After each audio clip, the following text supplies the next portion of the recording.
समंदर के किनारे बसे एक छोटे से गांव नूरपुर में लहरों का शोर ही वहां के लोगों की जिंदगी का संगीत था। गांव के सबसे आखिरी छोर पर जहां समंदर की लहरें रेत को चूमती थीं, वहां फूस और ताड़ के पत्तों की एक पुरानी झोपड़ी थी। इस झोपड़ी में रहमान अपनी बीवी जोहरा के साथ रहता था। रहमान एक सीधा साधा मछुआरा था। उसके पास दौलत के नाम पर बस एक पुरानी नाव, एक जाल और ऊपर वाले की जात पर अटूट भरोसा था। रहमान बहुत मेहनती था। अगर ऊपर वाला रिजिक यानी रोजी देता तो शाम को दस्तरख्वान पर सालन रोटी दिखती, वरना वे दोनों गरम चावल के पानी यानी गंज को ही नेमत समझकर पी लेते और शुक्र अदा करते। एक शाम रहमान थका हारा मछलियां बेचकर लौटा। जोहरा दरवाजे पर उसका इंतजार कर रही थी। तशरीफ ले आए आप? आज बड़ी देर कर दी। क्या आज ऊपर वाले ने कोई रहमत दिखाई? जाल में कुछ अच्छी मछलियां फंसी क्या? हाँ जोहरा, आज उस परवरदिगार का बड़ा करम रहा। जाल में बहुत उम्दा मछलियां आई थी। हमारे गांव के बड़े ताजिर कासिम सेठ ने उन सबको अच्छे दाम पर खरीद लिया। ये लो पैसे, इनसे कल के लिए कुछ आटा, नमक और राशन ले आना। और सुनो जोहरा, मैं सोच रहा हूँ कि कुछ पैसे बचाकर तुम्हारे लिए कांच की चूड़ियों की एक जोड़ी खरीद लो। बहुत दिनों से तुम्हारे हाथ सूने हैं। रहमान, इन चूड़ियों और जेवरों की क्या जरूरत है? आप जानते हैं कि मॉनसून करीब है। हमें सबसे पहले अपनी इस झोपड़ी की छत को ठीक करना चाहिए ताकि बारिश का पानी घर के अंदर ना आए। जो ऊपर वाले ने हमें दिया है उसमें सब्र और संतोष से जीना ही हमारे लिए सबसे बड़ी बात है। आप बहुत थक गए हैं, हाथ मुंह धोकर आइए, मैं आपके लिए ताज़ा गंजी परोसती हूँ।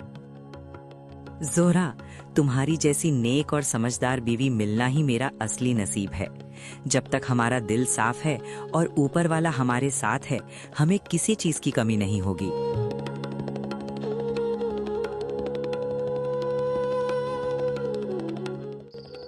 एक रात अमावस का अंधेरा था और समंदर किसी भूखे शेर की तरह दहाड़ रहा था। गांव का कोई भी मछुआरा उस तूफानी मंजर को देखकर समंदर में उतरने की हिम्मत नहीं कर सका, लेकिन रहमान ने हिम्मत जुटाई। उसे अपनी बीवी के लिए एक पक्की छत और सुकून की जिंदगी चाहिए थी। वो ऊपर वाले का नाम लेकर अपनी नाव लेकर समंदर के सीने पर सवार हो गया। आधी रात गुजर गई, घंटों लहरों से लड़ा, पर एक भी छोटी मछली जाल में नहीं फंसी। ऊपर वाले, क्या आज खाली हाथ ही घर लौटना पड़ेगा? आज रिजिक में इतनी तंगी क्यों है? मैं जोहरा को क्या मुंह दिखाऊंगा?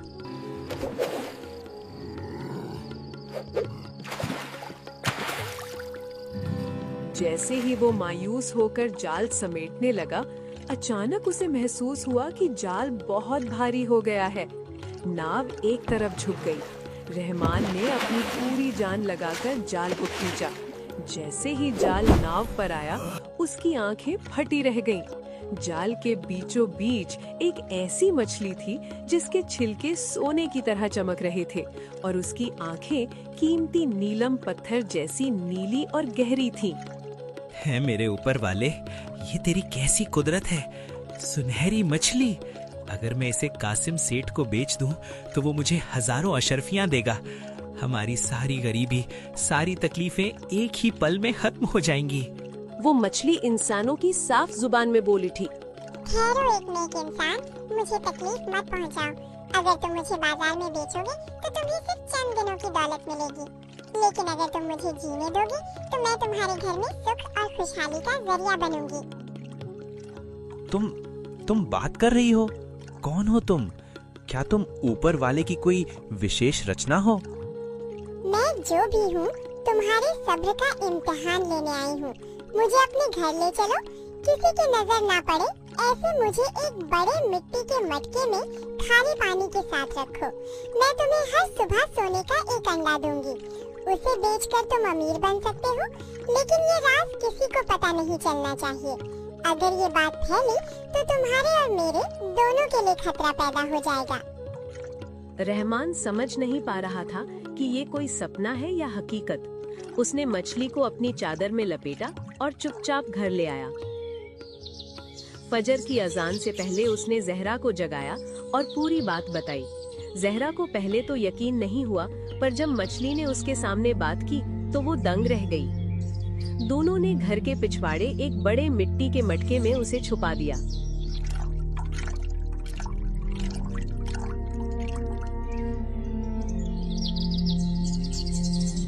अगली सुबह वे डरते डरते मटके के पास गए। शुक्र है ऊपर वाले का। रहमान देखिए, ये तो वाकई सच है। ये खालिस सोने का अंडा है। हमारा नसीब जाग गया, हमारी गरीबी दूर हो गई। हाँ ज़ोहरा, लेकिन बहुत होशियार रहना। इस बात की भनक हमारी परछाई को भी नहीं लगनी चाहिए। मैं इसे शहर के बड़े जौहरी के पास जाकर बेच आता हूँ।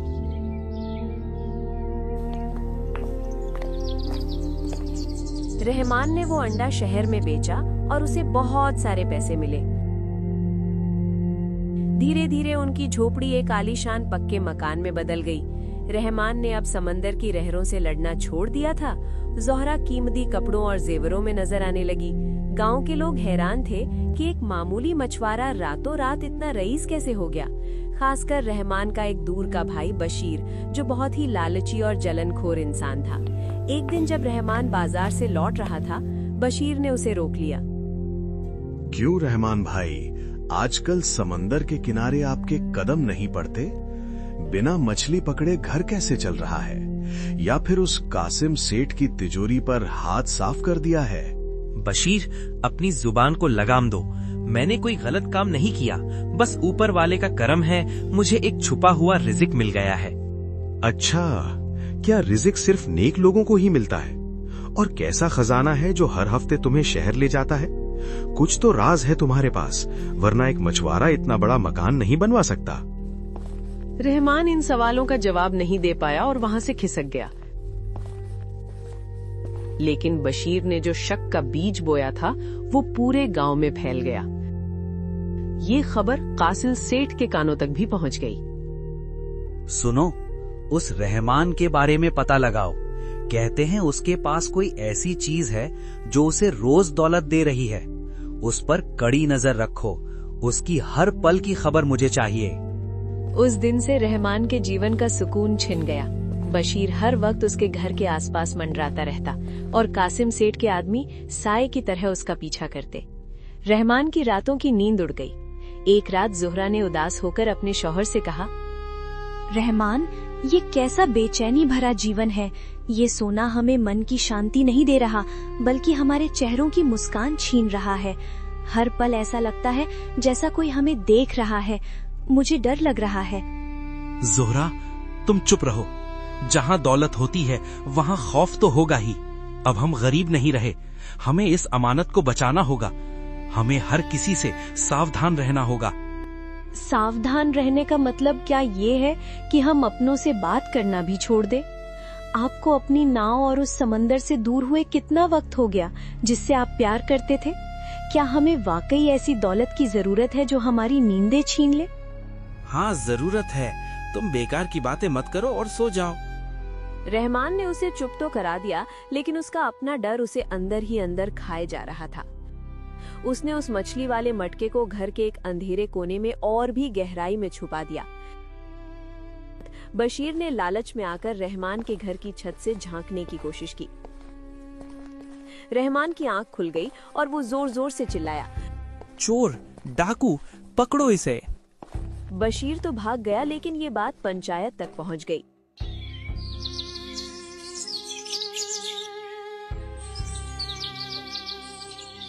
क्यों रहमान, तुम्हारे घर में ऐसी क्या दौलत है कि लोग रात को छतें फाड़ रहे हैं? बशीर का दावा है कि तुम कोई गैर कानूनी काम कर रहे हो। सच बताओ, क्या छुपा रहे हो?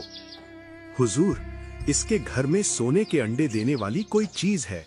आपको इसके घर की तलाशी लेनी चाहिए। नहीं हुजूर, ऐसा कुछ नहीं है। ये बशीर झूठ बोल रहा है। अगर कुछ नहीं है तो डर कैसा? कल सुबह मेरे सिपाही आकर तुम्हारे पूरे घर की तलाशी लेंगे। अगर कुछ मिला तो तुम्हें कैद खाने में डाल दूंगा। कासिम सेठ की धमकी ने रहमान के होश उड़ा दिए। वो गिरता पड़ता घर आया। उसका चेहरा डर से सफेद पड़ चुका था। ज़ोहरा, हम बर्बाद हो गए। कल तलाशी होगी। अगर उन्होंने वो मछली देख ली तो वे हमें चोर बताकर जेल में डाल देंगे। सब खत्म हो जाएगा। रहमान बेबस होकर जमीन पर बैठ गया। ज़ोहरा शांति से उसके पास आई और उसका हाथ थाम लिया। रहमान, अब तो देख लीजिए, इस सोने ने हमें क्या दिया। इसने पेट भरने के लिए अच्छा खाना तो दिया, लेकिन आंखों की नींद छीन ली। इसने पक्का मकान तो दिया, पर मन का चैन छीन लिया।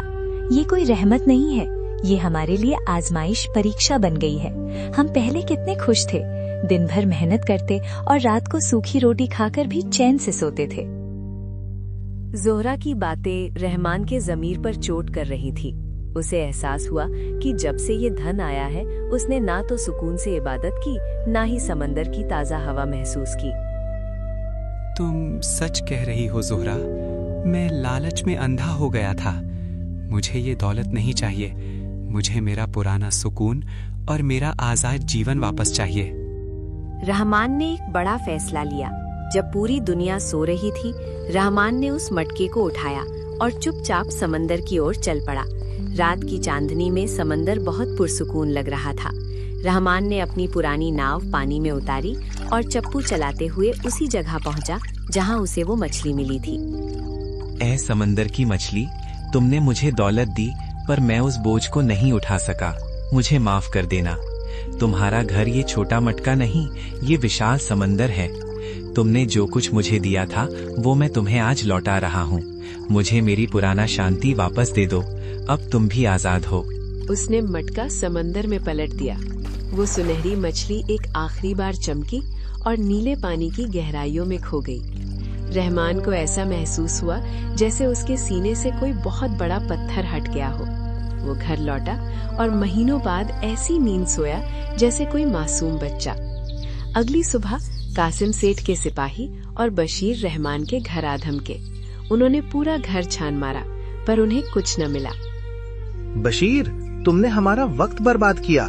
यहाँ तो टूटे हुए मटकों के अलावा कुछ नहीं है। पर हुजूर, मैंने देखा था। देख लिया आपने? मेरे घर में बस मेरी मेहनत की हलाल रोटी है। यही मेरी असल जिंदगी है। सिपाही बशीर को डांटते हुए चले गए। जोहरा दरवाजे पर खड़ी मुस्कुरा रही थी। रहमान, अब हमारे पास फिर से कुछ नहीं है। क्या आपको बुरा लग रहा है? नहीं जोरा, आज मुझे वो चीज मिल गई है जो इस दुनिया के किसी खजाने में नहीं है, मन का सुकून। ये चैन की नींद और आजादी, सोने के अंडे इसके सामने कुछ भी नहीं है। हम गरीब नहीं है जोरा, हम दुनिया के सबसे खुशहाल लोग हैं, क्योंकि हमारा दिल और रिज़्क अब साफ है। रहमान ने अपना जाल उठाया और खुशी खुशी समंदर की लहरों की ओर चल पड़ा।